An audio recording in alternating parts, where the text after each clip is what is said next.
तर चंद्रशेखर बावनकुळेंच्या वक्तव्यावरून राजकारण आता तापले। भाजप काँग्रेसचे नेते खाणारी चेटकीण असल्याचा हल्लाबोल काँग्रेस प्रदेशाध्यक्ष हर्षवर्धन सपकाळ यांनी केला। तर आजचा भाजप 70% उपऱ्यांचा पक्ष आहे असं संजय राऊतांनी म्हटलं।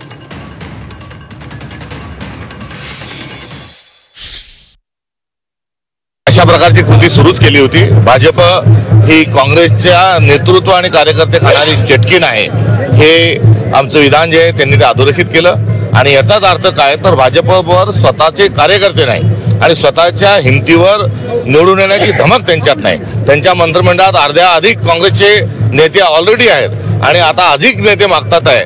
हे ते कमजोर असण्याचं त्यांनी जे मान्य केलंय ते या निमित्ताने मान्य होत आहे आणि जनतेच्या समोरही त्यांच्यात कुठल्याही प्रकारची धमक नसल्याचं सिद्ध झालंय।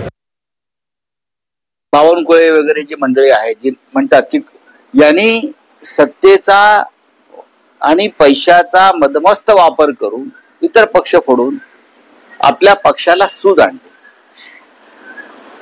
आजचा भारतीय जनता पक्ष हा ओरिजिनल भारतीय जनता पक्ष, त्यांना थोडीशी जरी लाज वाटली असती तरी त्यांनी विधान केलं। आजचा भारतीय जनता पक्ष महाराष्ट्रातला हा 70% हा उपऱ्यांचा पक्ष आहे।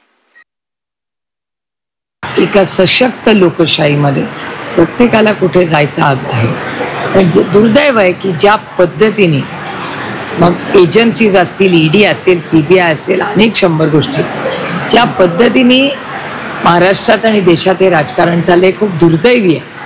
आणि ह्याला लोकशाही म्हणत नाही, याला दडपशाही म्हणतात।